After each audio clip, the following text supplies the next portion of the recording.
Pois, queridas compañeiras, Mercedes, Chus e Tamara, queridos e queridas luisíadas, amantes do outono que nos queren roubar, non? Xa estamos en Nadal, dis que non, estamos en outono. Pois, gustaríame comezar, despois desta inmersión absoluta, non, na técnica poética e na mecánica e na física nuclear dos textos e da poesía, da poética de Villaltiana. Gustaríame comezar, eu vou ler un texto un pouco adaptado, aquí non será o que se entregue e se lea finalmente, senón un pouco máis performático, e gustaríame que todas pechásemos os ollos un momento, vou contar ata 5, 5, 4, 3, 2 e 1. Pechástelos, sí. Ben, grazas. Nestes 5 segundos, un pouco máis, 65.000 millóns ou entre 65.000 millóns e 100.000 millóns de neutrinos que chegan do Sol non perdido aínda, nos atravesaron cada centímetro cadrado da Terra, deste planeta e de nós, de cada un dos nosos poros, dedos, extremidades, ollos, cerebro, pero non interactuaron con nós. Por que? Os neutrinos non teñen carga, son neutros, son unha partícula fundamental que non interactúa coa materia como se interactúan os electróns ou os protóns ou outros que os quarks e outros que nos soan, non? Un pouco de física, das clases de física. Por que comezo con iso? Porque Luisa Villalta pasa por nós e pasou por nós e segue a pasar por nós non como neutrinos, senón interactuando. Nos interpretamos a súa obra, por moito que leamos, efectivamente, lemos textualmente e tamén aportamos e achegamos as novas perspectivas que afondan, que achegan, que recolocan a poética villaltiana. Eu titulei a charla Acordar no entrelazamento porque falo primeiramente, de entrelazármonos e do entrelazamento cuántico. Comezo moitas veces citando a Luisa con este verso que tendes na pantalla, que é o final dun poema que comeza non leo, e remata así: non, agora fecho os ollos e leo a pizarra negra dun firmamento por estudar, aínda. Por que comezo con isto? Porque Luisa sempre estivo a piques, fixo en profundidade, pero sempre está a piques de descubrir e de explorar algo novo.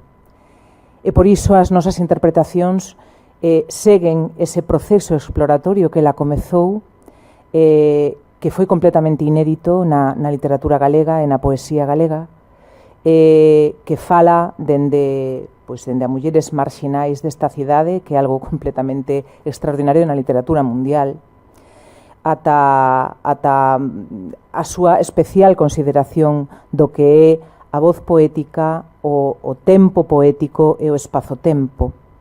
Entón, gustaríame violar o espazo-tempo. Bueno, esta é a noite do ceo do 15 de xullo de 1957, a noite en que Luisa Villalta abriu os ollos neste planeta, como estaban pois a Lúa, Saturno ou Xúpiter esa noite, pero o que me gustaría é burlar o espazo-tempo, que é o que fixo ela e o que intentamos facer todas as persoas que escribimos a través da literatura, e como ela facía nese bucle eterno, nese ciclo que, por exemplo, está no ciclo para soprano que mencionou agora Chus, que pecha música reservada, ou tamén está en Da Capo, outro texto, tamén está en Da Capo, que está recollido en outro lado da música poesía.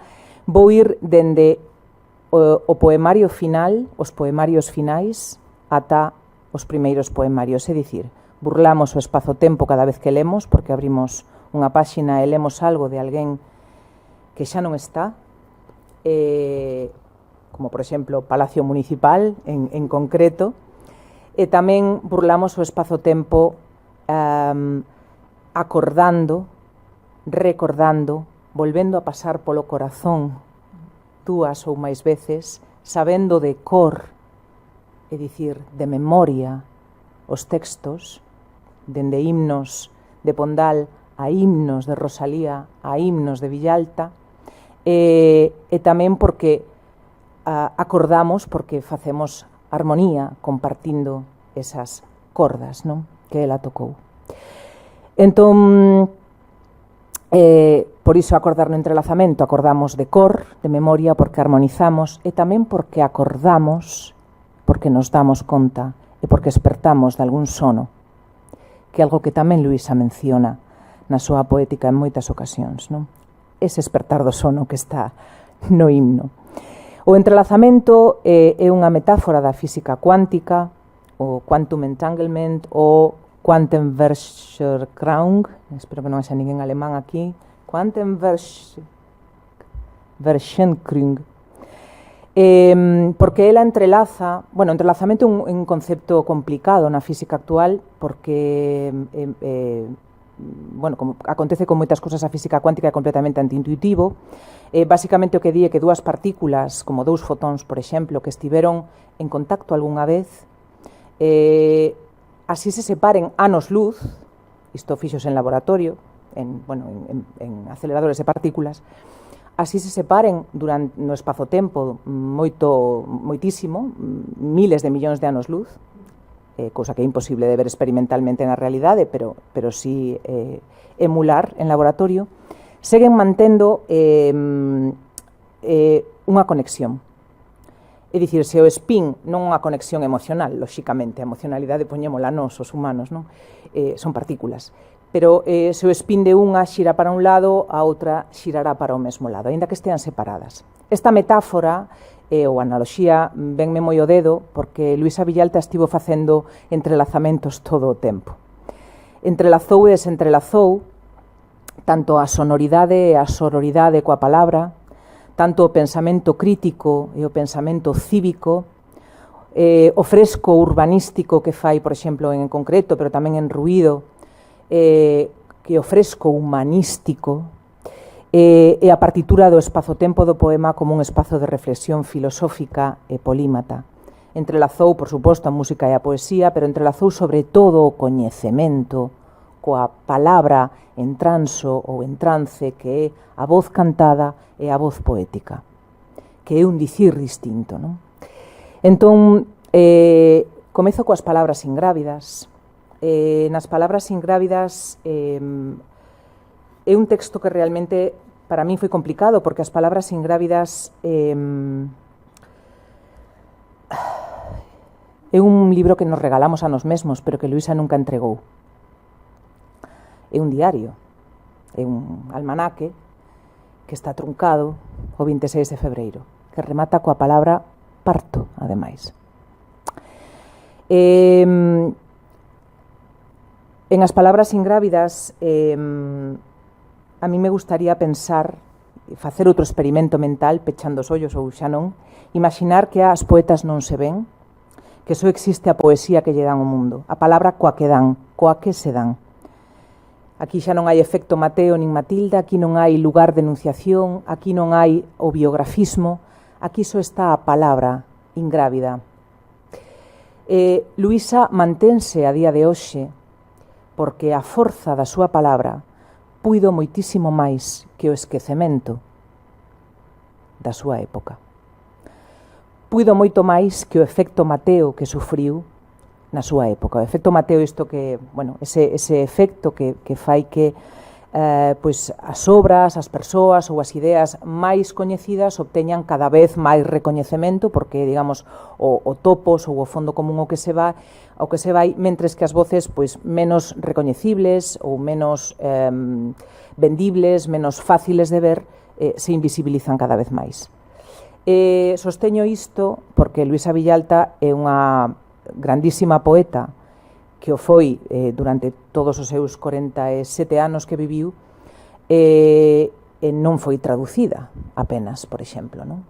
Nin foi exportada apenas, nin sequera é moi coñecida na súa cidade, na Coruña. Entón, esas palabras ingrávidas quedan flotando realmente e teñen ese peso específico no mundo, non? Cito, por exemplo, non? Creo que falta o primeiro verso, pero bueno, ante a miña inexistencia o frémito do ar levará as máis fermosas, fala das palabras, as necesarias cairán o chan atraídas polo significado, surrounding, sorrindo. Ou di tamén noutra entrada dese almanaque: se é posível que as órbitas de dous astros remotos se crucen, por que desconfiar da felicidade? O 12 de febreiro de 2004. O di: saio da soia que son para amar, regreso con dúas soedades. Seguimos con Papagayo, imos atrás no tempo. Luisa Villal ten unha papagaia pompeyana porque non cala. E non cala, e nos ofrece un fresco, ademais, un fresco como de Pompeia, dos lugares recónditos da moral e da ética e da demolición humanas. Amosa esas intrahistorias de mulleres as que dota de nome e de historias verosímiles, Margarita, dalles perspectiva e profundidade de campo. Di, por exemplo, neste poema: sei que non me parezo a fotografía manoseada que os teus ollos me mostran, pero o prezo non vai variar. Aínda que os ollos que hai tanto tempo perdeche foran parar as miñas tetas esta noite de verán perdida no medio da cidade, da miña vida. Os cartos non poden cos réditos da traición e da vinganza, nin se fixeron billetes cos ollos que andas buscando. Se o servicio non che acomoda, admito un pouco de raiva, ben sabes. Son cousas do oficio saber aguantar os ímpetos do macho, a lei ancestral baixo a que me pariron as mulleres bravas, na carne da miña nai e máis da miña avoa, lei de non provocar a ira do macho, ira de Deus por cousa do pecado. Por aguantar mesmo aguanto que me levantes a man, como se che cuspisen estes ollos que ningún mal che causaron. Pero non che vou tolerar o desprezo, non hai ouro no mundo que pague o desprezo de meus ares, sen ver a que son unha puta que cobra por facer só de puta. Este libro extraordinario que foi escrito ademais a velocidade da luz deixanos esa idea de unha muller que non a calar e que vai facer falar. Creo que por tanto extraordinario, non? Seguimos con, bueno, aquí hai unha imaxe de Safo que con algúns textos de ruído, das chaves do tempo que falan de silencio e de calar, non? Silencio me chaman porque neste tempo en que vivo non se me escoita, comeza así as chaves do tempo. Pero se non me ves, estique en erra, que é unha das frases e dos versos que pecha un dos poemas de ruído máis repetido, que acabo de escoitar demais agora na fantástica película Prefiro condenarme, de Margarita Ledo, ese, pero non, se non me ves, estique en erra. E seguimos con en concerto ou en concreto, non? En concerto para unha muller soa. Ese é o gran fresco coral armado co cemento, co concreto, coa concreción de seres, lugares e edificios, onde Luisa tece unha crítica finísima e unha filosofía fonda sobre o que é ser estar concertada a outros seres humanos nun mesmo asfalto, non? Teño aquí algúns versos soltos de edificios, nos solares abrollas crecencias en historia, bueno, con imaxes, están un pouco cortadas, e quería ler un texto que eu escribira para Luisa e que está recollido no limiar en concreto. Paso cada día ante o instituto do meu fillo maior onde estudaches ti. Hai unha foto túa nun gran roll-up sobre a fachada, unha en branco e negro que xa coñecía cun coidado contraste. Nela os teus ollos parecen de auga. Recontemos de cor: azul ardora, anil sargadelos, rosa lugrís, o pardo faro de Hércules e o verde villalta dos teus ollos irían a paleta deste recanto aquí no terceiriño planeta do Sol, tal vez? Irradias sobre o concreto da praza, con eles. A miña amiga I, coa súa perspicacia sensible, dime que non sabe por qué, pero ese cartaz a puxo triste, que eras ti tan nova, que aínda hai tanta xente viva que te coñeceu, que te quixo. Penso na túa familia e no seu do de cicatriz, que aínda non, na túa irmá e o seu libro man a man, na miña nai que tanto se condoía da túa, pois se coñecían sen saber o que tamén ela había a perder. Non só lerte e reinterpretarte agora son a mellor celebración. Sabes que creo no Día das Letras e tamén das Ciencias, ecuacións fractais, galaxias espirais galegas. Coido que tamén curiosear na túa obra espallada, inédita ou mesmo perdida, se nos permites, pois non sabemos nunca se iso sería a vontade túa. Dignificala en reedicións, traducións, estudos, ensaios e celebrarte. Foi un pequeno privilexio sermos veciñas túas neste planeta tan neuronas e tan irmás. Perdoa se pedimos máis de ti. Non quero liarme moito, simplemente seguía con que cando Luisa faleceu, o primeiro impulso que tiven foi escribirlle un email que non ten ningún sentido, non? Pero que necesitamos dar palabras mesmo a quen sabemos que non pode xa recibilas, non? Amamos persoas que morreron. Que utilidade social ten iso, di a doutora Amelia Brand na película Interestelar. Luisa es ave combativa es. Eu non te escoitara recitar aínda o teu poema onomatopeico de Paxaros, que está no ciclo da soprano, no pazo da ópera unha mallá, pero xa mo parecías. Non mansa, mala que si sabia, pero sen a mansedume, sen a resignación. Tes fereza aínda, retranca e alegría. A pluma dun fénix es. Non sigo aquí, por se non creo que me paso do tempo. Simplemente indo para ruído e para outro lado da música, a poesía, calquer que fose o principio de todo, o único seguro que producía un ruído é o principio de outro lado da música, poesía. Isto é poesía, un ruído provocado, e isto é tamén unha muller que resiste, están en ruído. Ese ruído é a forma que ten Luisa de desconvocar o poema para reconvocalo noutras voces. Quería protestar e roubaronme o non, agora o sí protesta contra min antes de abandonarme, di noutro fragmento de ruído. Saiamos do ruído para a páxina en branco coas mans aínda lixadas de substancia, a materia mesma do espacio en animal produción.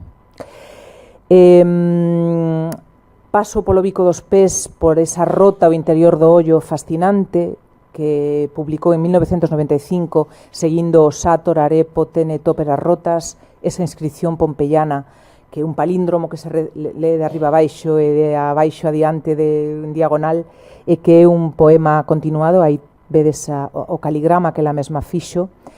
Hai unha partitura que acaba de facer Ramón Otero Moreira,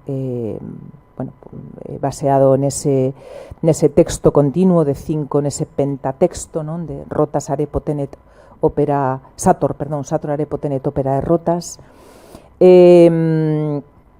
Chegamos á reserva musical compartida, esa música reservada da que xa falou tamén tan precisamente Chus Pato, de 1991, coa súa zarabanda, co Cugán, con ese movimento esquerzo ás aves, o ceo e as nubes.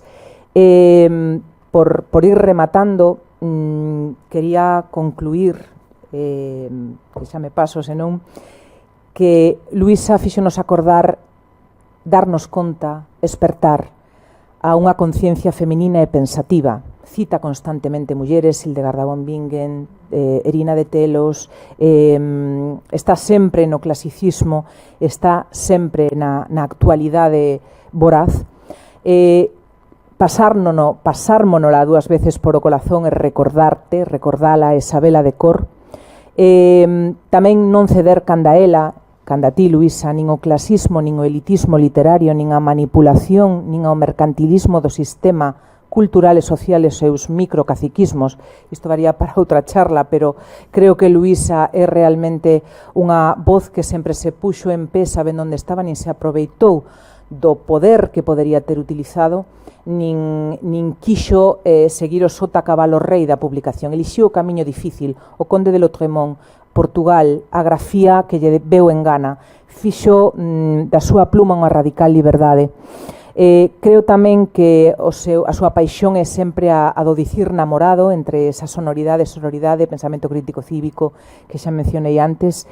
Creo tamén que está antes a súa voz creativa que trascende, como vemos, o espazo-tempo, que a imaxe de marca dunha autora ou autor que hoxe en día estámola defendendo, pero é moi difícil defender a voz de alguén que non está, que non pode ir a congresos, que non pode asinar nada, que non pode venderse a sí mesma, que non pode obter premios xa. E pareceme importantísimo que sigamos mantendo esa forza, porque Luisa mereceríalos, por suposto que sí, pero xa non só iso, merece que saibamos citala de cor.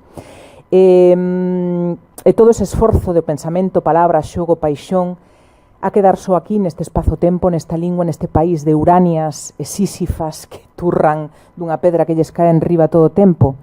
Pois non, creo que merece que a sigamos traducindo. Eu traducir unha cousa en castelán hai moito tempo, que a cantemos, que a debuxemos, como ese debuxo de Julia Lago a partir dun poema.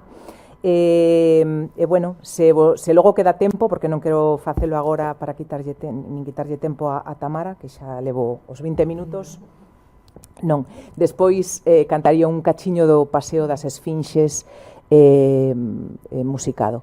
Quería rematar con esa Luisa que pensou libremente, que elixiu a lingua na que falar, é unha libre pensadora, é unha polímata chea de contundencia, sabedoría e gozo da palabra. Creo que é a nosa reserva natural musical galega e distinta e nunca distante.